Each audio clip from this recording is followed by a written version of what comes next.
Good morning दोस्तों। उत्साह academy के डिजिटल प्लेटफॉर्म पर आपका हार्दिक स्वागत, अभिनंदन। और हम आशा करते हैं आप सभी सकुशल होंगे। और फरवरी में जो तृतीय श्रेणी अध्यापक का जो एग्ज़ाम होने वाला है उसकी आपकी अच्छी तैयारी चल रही होगी। और उत्साह एकेडमी के द्वारा जो यूट्यूब पर सीरीज चलाई जा रही है 2022 का महत्वपूर्ण करंट अफेयर्स, इसमें आज हम जिस बिंदु पे और जिस क्लास पे चर्चा करने वाले हैं मित्रों, उस क्लास का जो क्रमांक है वो 51 नंबर। हम आशा करते हैं आप उत्साह एकेडमी के यूट्यूब चैनल पर जो ये जो 2022 का महत्वपूर्ण करंट अफेयर्स नाम से जो सीरीज चलाई जा रही है उसको आप देख रहे होंगे। और वास्तव में करंट अफेयर्स को लेकर जो आपके एग्जाम में पूछे जाने वाले क्वेश्चन है, जरूर यहाँ से आपको फायदा मिलेगा मित्रों। तो आज के 5 क्वेश्चन क्या है, देखिए। पहला क्वेश्चन क्या है मित्रों, ये देखिए स्क्रीन पे आप पहला क्वेश्चन देख पा रहे होंगे। मुख्यमंत्री पालनहार योजना का मुख्य उद्देश्य, मुख्यमंत्री पालनहार योजना का जो मुख्य उद्देश्य है वो क्या है? क्या पूछा है? मुख्यमंत्री पालनहार योजना का मुख्य उद्देश्य, ऑप्शन देखिए, अनाथ बच्चों के पालन पोषण एवं शिक्षा के लिए आर्थिक सहायता प्रदान करना, शिशु मृत्यु दर को कम करना, गर्भवती महिलाओं के लिए वित्तीय सहायता प्रदान करना और बुजुर्गों के लिए पेंशन प्रदान करना।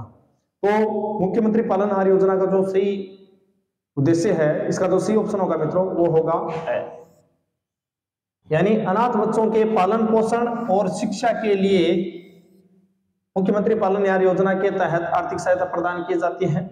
तो इससे संबंधित और महत्वपूर्ण जानकारी क्या है, देखिए। ये योजना राज्य में 8 फरवरी 2005 से शुरू की गई। ये योजना राज्य की जन कल्याणकारी योजना में शामिल है मित्रों। तो ये 8 फरवरी 2005 को शुरू की गई और ये योजना शुरुआत में सिर्फ अनुसूचित जाति यानी एससी के लिए, शेड्यूल कास्ट के लिए इस योजना को शुरू किया गया था और उसी में सिर्फ अनाथ बच्चों के लिए इस योजना को चलाया गया था। जब 8 फरवरी 2005 को इस योजना को शुरू किया गया मित्रों, तो ये सिर्फ अनुसूचित जाति में जो अनाथ बच्चे हैं उनको आर्थिक सहायता देने के लिए चलाई गई थी। बाद में इस योजना के तहत अनाथ बच्चों को विद्यालय में प्रवेश लेने से 18 वर्ष तक 1000 रुपए प्रति माह 1000 रुपए प्रति माह की आर्थिक सहायता दी जाती है और वर्तमान में ये योजना सभी के लिए लागू है मित्रों। तो आपको ध्यान में रखना है, मुख्यमंत्री पालनहार योजना है, इसकी शुरुआत 8 फरवरी 2005 को की गई। ये योजना जो शुरू की गई थी तो सिर्फ 80 के लिए थी, 80 में जो अनाथ बच्चे हैं उनके लिए। और वर्तमान में विद्यालय में प्रवेश लेने पर और जब तक वो बच्चा 18 वर्ष तक नहीं हो जाता, प्रति माह के हिसाब से गवर्नमेंट 1000 रुपए इसमें आर्थिक सहायता है वो मदद करती है, सहायता देती है। साथ ही 5 वर्ष तक प्रति माह के हिसाब से 500 रुपए आर्थिक सहायता प्रदान की जाती है। तो आपको ध्यान में रखना, जब तक वो विद्यालय में प्रवेश नहीं करता है तब तक तो 500 रुपए दिए जाते हैं, और जो उसने विद्यालय में प्रवेश कर लिया और वो 18 वर्ष तक का हो जाता है तब तक उसको 1000 रुपए प्रति माह के हिसाब से इसमें दिए जाते हैं। और वर्तमान में ये सभी वर्गों के लिए संचालित योजना है मित्रों। तो आपको ध्यान में रखना है मुख्यमंत्री पालनहार योजना। दूसरा क्वेश्चन क्या है, देखिए, डांग क्षेत्र विकास कार्यक्रम कब शुरू किया गया? डांग क्षेत्रीय विकास कार्यक्रम है, ये कब शुरू किया गया था मित्रों? देखिए ऑप्शन देखिए, 2007-8 में, 2005-6, 1977-78, 1996-97। तो डांग क्षेत्रीय क्षेत्रीय विकास कार्यक्रम है वो राज्य में कब से शुरू किया गया? तो इसका जो सही ऑप्शन होगा मित्रों वो होगा 2005-6। तो डांग क्षेत्रीय विकास कार्यक्रम है ये हमारे राज्य में 2005-6 से संचालित है और डांग क्षेत्र में जो शामिल जिले हैं उनमें ये योजना चलाई जा रही है, ये कार्यक्रम चलाया जा रहा है। तो देखिए इससे संबंधित बहुत महत्वपूर्ण जानकारी क्या है मित्रों, ये कार्यक्रम 2005-6 में शुरू किया गया। तो आपको ध्यान में रखना है, 5-6 डांगा की पड़ेड़ी बनी जब पचकी को मांगे।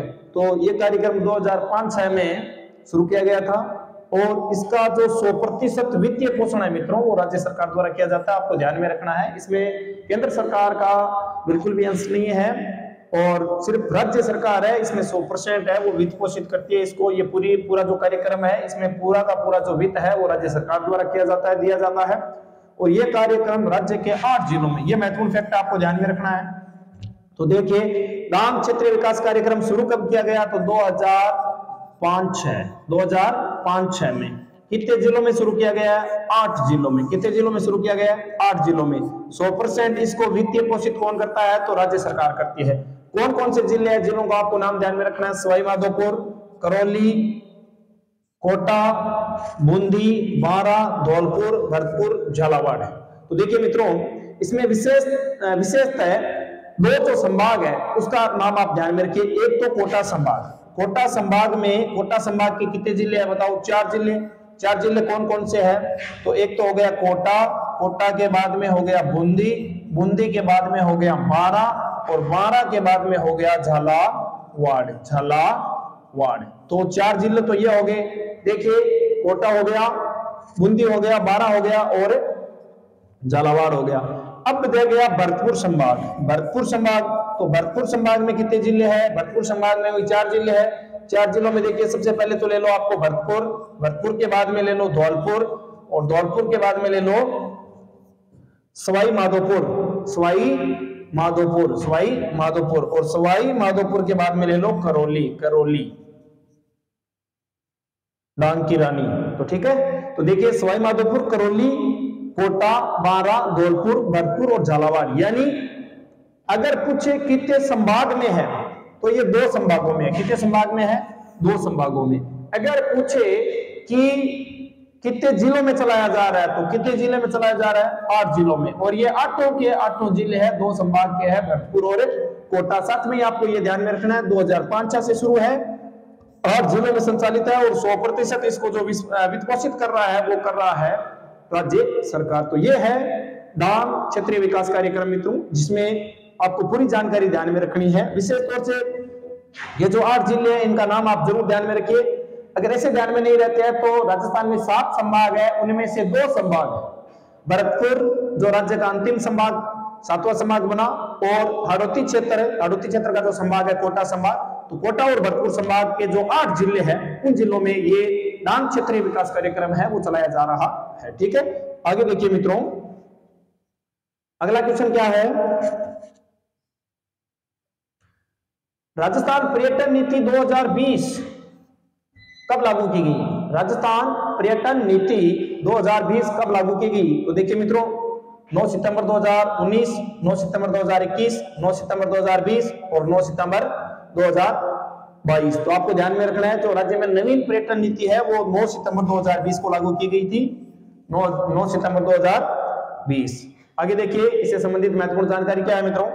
पर्यटन नीति 2020 का जो उद्देश्य है वो है राजस्थान को अग्रणी पर्यटन ब्रांड के रूप में विकसित करना। यानी भारतवर्ष में पर्यटन की दृष्टि से भारत में राज्यों की श्रेणी में राजस्थान को अग्रणी स्थान प्रदान करना, सबसे आगे रखना पर्यटन की दृष्टि से। साथ ही पर्यटकों के लिए जो आवासीय बुनियादी ढांचा है उसको विकसित करना, ताकि उनके यहाँ रहने में कोई दिक्कत ना हो। साथ ही पर्यटन के क्षेत्र में निजी क्षेत्र में जो निवेश किया जाए उसको भी बढ़ावा देना। तो आपको ध्यान में रखना है, पर्यटन नीति 2020 जो 9 सितंबर 2020 को शुरू की गई थी, इसका उद्देश्य है राजस्थान को पर्यटन की दृष्टि से सबसे टॉप राज्यों की श्रेणी में लाना। साथ ही निजी क्षेत्र का जो निवेश है पर्यटन की दृष्टि से उसको भी बढ़ावा देना, और जो आवासीय बुनियादी ढांचा है पर्यटकों के रहने के उद्देश्य से वो भी विकसित किया जाए राज्य में। तो ये था आज का हमारा तीसरा क्वेश्चन। देखिए मित्रों, अगला क्वेश्चन क्या है? चौथा क्वेश्चन आज का, किस पोर्टल का उद्देश्य राज्य सरकार द्वारा चलाई जा रही सभी योजनाओं, कार्यक्रमों, नीतियों को एक ही स्थान पर उपलब्ध करवाना है? राज्य सरकार द्वारा बहुत सारे पोर्टल विकसित किए गए मित्रों, उनमें से कौन सा पोर्टल है जो राज्य सरकार की सारी योजनाएं हैं, कल्याणकारी जो योजनाएं हैं, कार्यक्रम है, नीतियां हैं, उनको एक ही पोर्टल पर वो सारी सुविधाएं मिल जाए? तो वो कौन सा पोर्टल है? ऑप्शन देखिए, राज्य किसान साथी पोर्टल है, राज्य निवेश पोर्टल है, राज्य उद्योग मित्र पोर्टल है, या जन कल्याण पोर्टल है? तो इसमें से वह कौन सा पोर्टल है जिसका उद्देश्य राज्य की सभी नीतियों, योजनाओं, कार्यक्रमों को एक ही स्थान पर उपलब्ध करवाया जाए? तो इसका जो सही उत्तर होगा मित्रों वो होगा 4 नंबर, यानी जन कल्याणकारी पोर्टल। जन कल्याणकारी पोर्टल और राज्य सरकार की जितनी भी जन कल्याणकारी कार्यक्रम है, नीतियां हैं, योजनाएं हैं, वो सारी एक जगह अवेलेबल हो। तो इसका जो सही ऑप्शन होगा वो होगा जन कल्याणकारी पोर्टल। और देखिए मित्रों, ये जो जन कल्याणकारी पोर्टल है इसकी शुरुआत राज्य सरकार द्वारा 8 दिसंबर 2020 को की गई और इसका उद्देश्य है राज्य में सुशासन को बढ़ावा देना। और सुशासन को बढ़ावा कैसे मिलेगा? सुशासन का बढ़ावा तभी मिलेगा जब राज्य सरकार की जितनी भी फ्लैगशिप राज्य कल्याणकारी योजनाएं हैं, कार्यक्रम है, नीतियां हैं, वो सभी ग्राहकों को, सभी नागरिकों को एक ही स्थान पर मिले। तो ये जन यानी लोगों के कल्याण के उद्देश्य से बनाया गया पोर्टल जो 8 दिसंबर 2020 को हमारे राज्य में शुरू किया गया।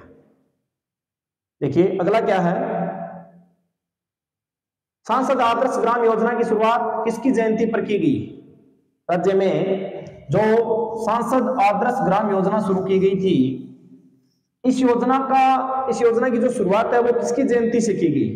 तो देखिए जयप्रकाश नारायण, अर्जुन लाल सेठी, मोहनलाल सुखाड़िया, श्यामा प्रसाद मुखर्जी, इनमें से कौन सा ऑप्शन सही होगा? या जो ये सांसद आदर्श ग्राम योजना है वो किसकी जयंती पर शुरू की गई थी? तो इसका जो सही ऑप्शन होगा मित्रों वो होगा जयप्रकाश नारायण। और जयप्रकाश नारायण की जयंती पर ही इस योजना की शुरुआत की गई थी, सांसद आदर्श ग्राम योजना। और ये देखिए इस योजना की शुरुआत है 11 अक्टूबर 2014 को की गई थी। और जय नारायण व्यास का जो जयंती है वो 11 अक्टूबर को मनाई जाती है, आपको ध्यान में रखना है। तो लोकनायक जयप्रकाश नारायण तो 11 अक्टूबर 2014 को की गई थी। तो ये सांसद आदर्श ग्राम योजना की शुरुआत भी 11 अक्टूबर 2014 से की गई थी। तो ये थे आज के हमारे 5 क्वेश्चन। पढ़कर कैसा लगा आप कमेंट में जरूर बताइए मित्रों। और उत्साह एकेडमी के द्वारा जो ये सीरीज चलाई जा रही है 2022 का महत्वपूर्ण करंट अफेयर्स, ऐसी और बहुत सारी क्लासेस देखने के लिए आप उत्साह एकेडमी का जो यूट्यूब चैनल है उसको लाइक करें, शेयर करें, सब्सक्राइब करें। धन्यवाद, थैंक यू।